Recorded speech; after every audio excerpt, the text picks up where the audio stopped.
आज मैं आपके सामने एक केस के बारे में बात करने आया हूँ और यह केस है CSF राइनोरिया। CSF राइनोरिया या जिसे हम सेरिब्रो स्पाइनल फ्लूइड राइनोरिया भी कहते हैं, यह एक कंडीशन है जहाँ पर अपने ब्रेन का जो फ्लूइड होता है जिसके अंदर हमारा ब्रेन और स्पाइनल कार्ड जो बात होता रहता है, जिसके थ्रू ब्रेन और स्पाइनल का न्यूट्रिशन लेता रहता है, वह फ्लूइड किसी लीकेज की वजह से हमारे नाक के थ्रू गिरने लगता है। राइनोस मीन्स नोज या नाक, और उसके थ्रू अगर ये पानी आने लगता है तो इस डिजीज को कहते हैं CSF राइनोरिया। अपना ब्रेन के अंदर जो फ्लूइड होता है उसका नाम होता है सेरेब्रो स्पाइनल फ्लूइड, और वह स्पाइनल कार्ड या पूरी जो रीढ़ की हड्डी होती है उससे और ब्रेन के बीच कॉन्स्टेंटली सर्कुलेट हुआ करता है और हमेशा प्रोड्यूस हुआ करता है। सेरेब्रो स्पाइनल फ्लूइड राइनोरिया के दो काज होते हैं। पहला काज होता है ट्रॉमेटिक कॉज, अगर कोई किसी तरह की अगर कोई हेड इंजरी हो जाए तो उसकी वजह से भी CSF राइनोरिया होता है, या नॉन ट्रॉमेटिक कॉज, किसी भी तरह का ऐसा फैक्टर जो सेरेब्रो स्पाइनल फ्लूइड का प्रेशर बढ़ाएगा वो CSF राइनोरिया कॉज कर सकता है। बहुत दिनों तक प्रोलॉन्ग स्नीजिंग वगैरह रहे, या कोई प्रोलॉन्ग अस्थमा का पेशेंट रहे, या किसी टाइप का कोई ऐसा कारण हो जिसकी वजह से आपके CSF का प्रेशर बढ़ रहा हो, तो जो सबसे वीकेस्ट पोर्शन होता है क्रिब्रिफॉर्म प्लेट उसको कहते हैं। स्कल के बेस पे एक प्लेट होती है जिसे क्रिब्रिफॉर्म या जिसे चलनी की तरह की प्लेट कहते हैं, वहां से फ्लूइड लीक करने लगता है। इस लेडी के रिलेटिव्स ने मुझे भागलपुर से फ़ोन किया और इन्होंने मुझे कॉल किया था 31 अक्टूबर 2020 में। यह लॉकडाउन के बाद की स्थिति थी, और इन्होंने मुझे कॉल किया कि इनकी जो माता जी हैं चंद्रकला चौधरी जिनका नाम है, इनको करीब 2.5 महीने से पहले एक नाक से हल्का हल्का पानी आ रहा था, दाहिने नाक से, और अब लगातार काफ़ी दिनों से काफ़ी पानी आ रहा है। मैंने इनको बताया कि होम्योपैथी के द्वारा मैंने बहुत सारे केसेस ठीक किए हैं, और इनको मैंने एडवाइस किया कि एक टेस्ट होता है स्पेसिफिक CT सिस्टर्नोग्राफी या MRI इसका ब्रेन का कराएं, उसमें देखा जाए कि किस जगह पे इनका लीकेज है। मैंने इनको बताया था कि हम बाल के द्वारा होम्योपैथिक चिकित्सा पद्धति के द्वारा ही इलाज करते हैं, तो इनको बाल हमारे पास पहले ही आ गया था, बाई पोस्ट इन्होंने बाल भेज दिया और इन्होंने टेस्ट कराया। इनकी केस टेकिंग मैंने ऑनलाइन कराई और उसके बाद मैंने इनका ट्रीटमेंट स्टार्ट किया। 31 अक्टूबर को मैंने इनको फर्स्ट कंसल्ट किया था, और इनका ट्रीटमेंट जो मैंने स्टार्ट किया 18 नवंबर को मैंने स्टार्ट किया था। साथ में इनको कुछ और भी तकलीफें थी, इनको अस्थमा भी है, इनको हाइपोथायराइडिज्म भी है, उसका भी इलाज मेरे पास चल रहा है। लेकिन 18 नवंबर से जब मैंने ट्रीटमेंट स्टार्ट किया उसके कुछ ही दिन बाद, मात्र 2 हफ्ते के अंदर, इनका CSF राइनोरिया खत्म हो गया। उसके बाद से इनको किसी तरह का आज तक लीकेज नहीं। इन्होंने बाद में 2 बार अपना वीडियो बनाकर मेरे पास भेजा, और देखिए कि किस तरह से इनको पूरी तरह से CSF राइनोरिया इनका ठीक हो चुका। हालांकि मैं इस केस को अभी क्योर्ड नहीं कर सकता हूं क्योंकि इनका ट्रीटमेंट अभी भी चल रहा है, और मैं आशा करता हूं कि शायद इसी मेडिसिन से ये पूरी तरह से स्वस्थ हो जाएंगी।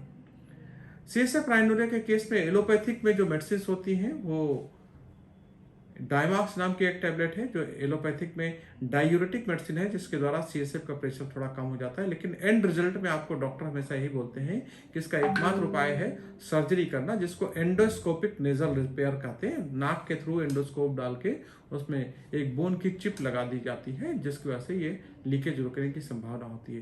बड़ा कॉम्प्लिकेटेड ऑपरेशन है, कुछ पेशेंट में इससे लाभ भी हो जाता है, लेकिन ये सर्जिकल प्रोसीजर है। अगर आप सर्जिकल प्रोसीजर से बचना चाहते हो तो होम्योपैथी आपके लिए ऑप्शन है। एक बात और खास ध्यान देने वाली है कि CSF राइनोरिया के पेशेंट में एसेप्टिक प्रिकॉशंस बहुत जरूरी होते हैं, क्योंकि ये चूंकि नाक से इसका कनेक्शन बना हुआ है तो हमेशा इन्फेक्शन को ब्रेन में ट्रेवल होने का खतरा बना रहता है। इसलिए ऐसे मरीजों में मेनिंजाइटिस का खतरा हमेशा बना रहता है।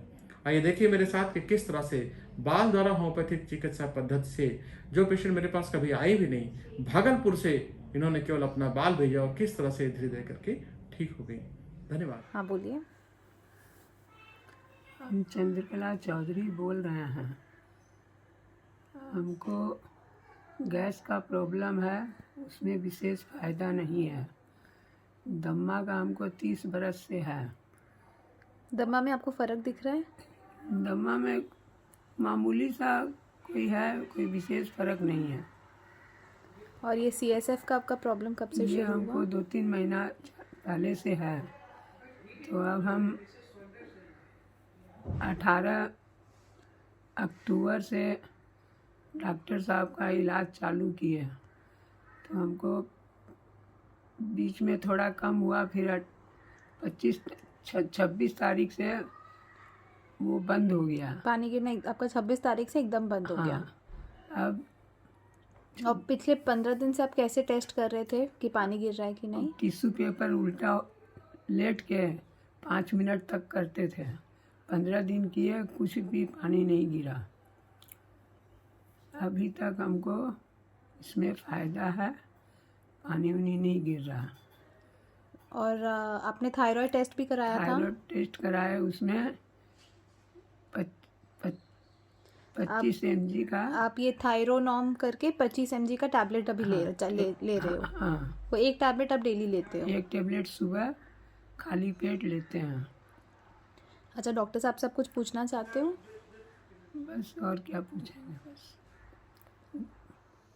हाँ, बोलिए। मैं चंद्रकला चौधरी बोल रही हूँ।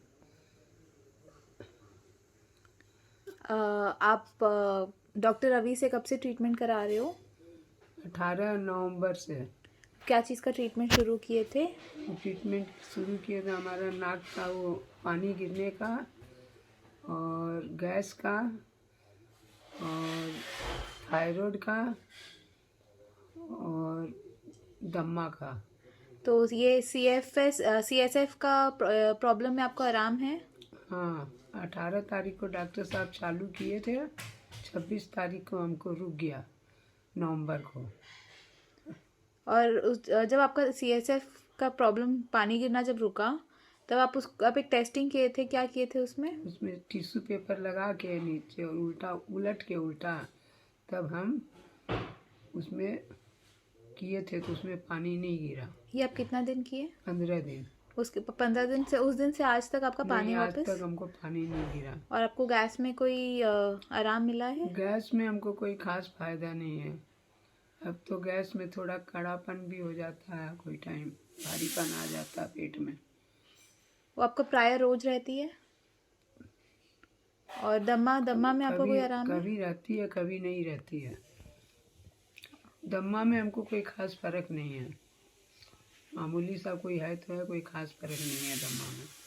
और थायराइड का आपको थायराइड के लिए आप क्या कर रहे हो अभी? थायराइड में हम सवेरे बिना बासी पेट एक टेबलेट थायरोनॉम लेते हो? हाँ, डेली लेते हैं। 15 mg हाँ अभी तक आप ले रहे हो? हाँ, अभी तक हम ले रहे हैं।